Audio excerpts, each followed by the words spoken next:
Como bien saben, estamos celebrando en este día la fiesta de la presentación del Señor.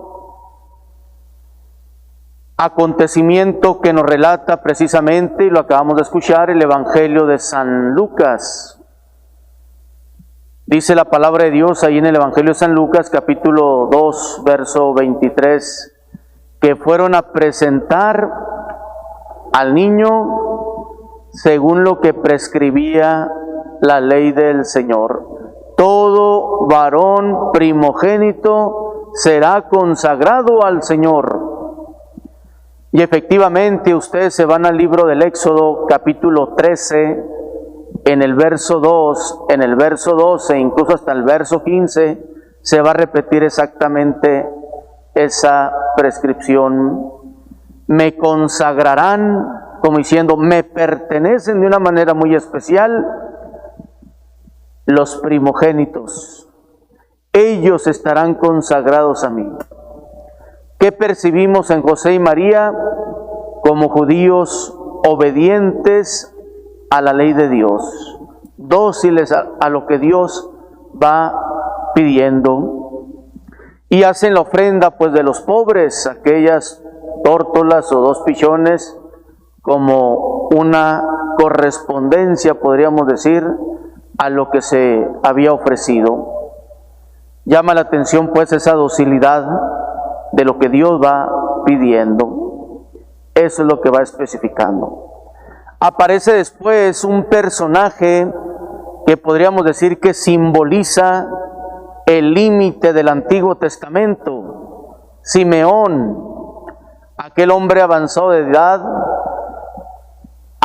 le había revelado el Espíritu que él no moriría sin antes haber visto al mismo Señor, al Salvador.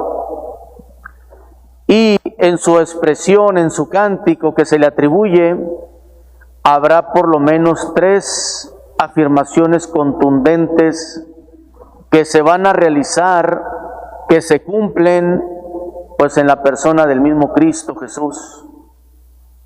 Fíjense que decía Simeón: ahora, Señor, según tu promesa, puedes dejar a tu siervo irse en paz.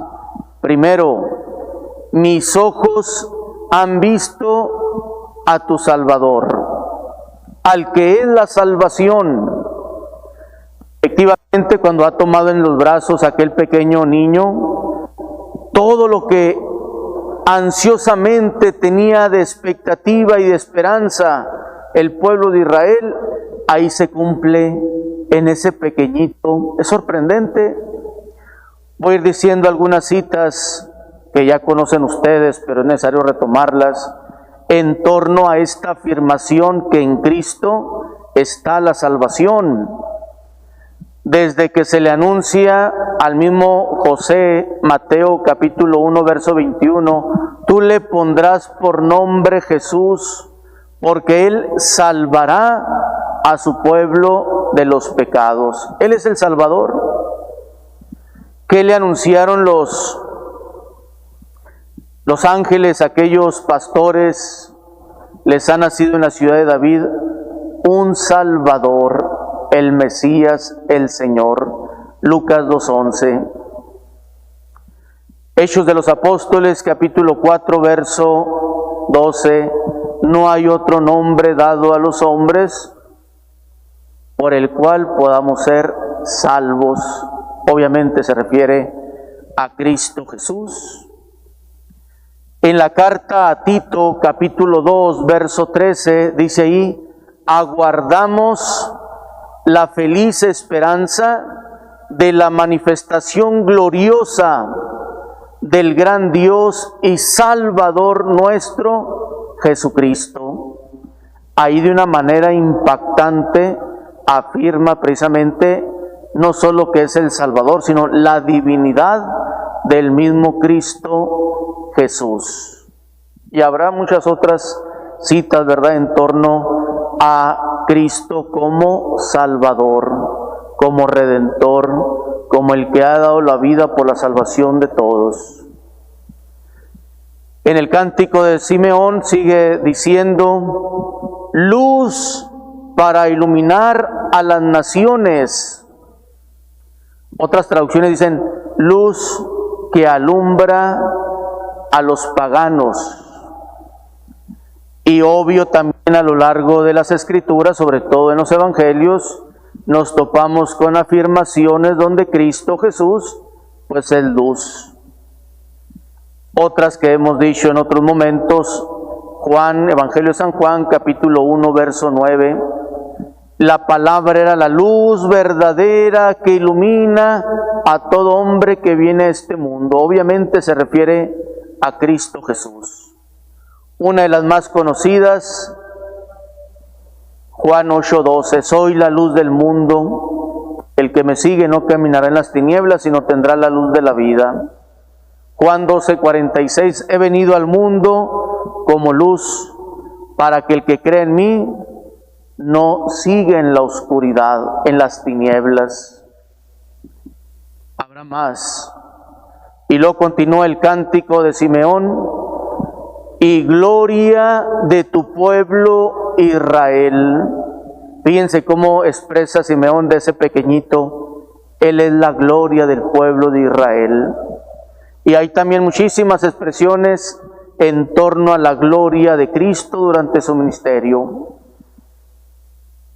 El mismo Evangelio de San Lucas, en el contexto de la transfiguración, capítulo 9, verso 32, aquellos discípulos que acompañaron a Jesús, Pedro, Santiago y Juan, dice, y vieron su gloria. Sorprendente, una manifestación portentosa de la trascendencia, podríamos decir, del mismo Cristo Jesús. Fíjense lo que dice el prólogo de San Juan, capítulo 1, en el verso 14, pero ya al final del versículo 14, después de que ha afirmado, y el verbo, el logos, la palabra se hizo carne y puso su morada entre nosotros, y luego añade diciendo, y nosotros hemos visto su gloria, gloria que le corresponde como a primogénito del Padre, o unigénito del Padre, hemos visto su gloria. La carta a los Hebreos va a afirmar, capítulo 1, verso 3, lo llama resplandor de la gloria del Padre. Es sorprendente. Resplandor de la gloria del Padre. Entonces es señalado Jesús como Salvador, como luz, como gloria de Israel. Otras dos citas que para mí me parecen impactantes en torno al título de Jesús como Salvador. Fíjense lo que nos dice la carta a los Hebreos. Primero, capítulo 5, en el verso 9. Dice ahí textualmente, Él se convirtió en causa de salvación para todos los que lo obedecen. Causa de salvación para los que lo obedecen. Y en el capítulo 7, en el versículo 25, nuevamente va a afirmar precisamente este elemento de la salvación en Cristo Jesús. Él es el Salvador, en pocas palabras va a afirmarnos. ¿A qué nos lleva todo eso? Teniendo de respaldo la revelación, la Escritura, nos toca dar el asentimiento, es decir, por la fe aceptar que el señorío de Cristo Jesús, que Él es luz, que Él es la gloria del Padre. Fíjense lo que dice ahí textualmente en Hebreos 7, 25. Él se convirtió en causa de salvación plena, dice, para todos aquellos que se acercan a Dios, ya que vive eternamente para interceder por ellos. Causa de salvación eterna. A los que se acercan a Dios, ya que intercede eternamente, vive eternamente para interceder por ellos. Podríamos decir que desde la fe, pues obvio no hay otro camino, no hay otro Salvador, no hay otro que sea luz, no hay otro que sea la gloria del Padre, Convencidos de eso, ¿por qué no seguir predicando precisamente? Pues que hay que recurrir a Jesús. ¿Cuántos que se dicen católicos, pero no han afianzado su fe? Se han quedado en el título nada más y son presa fácil de las sectas, o algunos regresan, podríamos decir, al ateísmo, a la indiferencia, porque no dejaron enraizar profundamente la fe en Cristo Jesús.